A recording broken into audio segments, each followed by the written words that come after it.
અને ત્યાં આગળ રસોડામાં હે જોઈ ત્યારે કયો સાપ હે કેને ખબર જોઈએ એટલે ખ્યાલ આવે.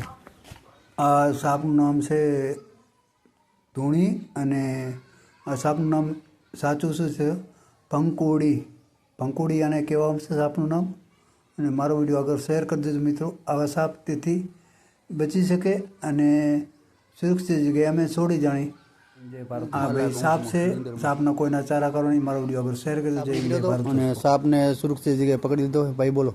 મારી ઘરે સાપ નીકળ્યો હતો, ખુલ્લી જગ્યામાં મેરા ભાઈ મૂકી આવે. જય હિન્દ જય ભારત દોસ્તો. મારો વિડીયો આગળ શેર કરી દેજો.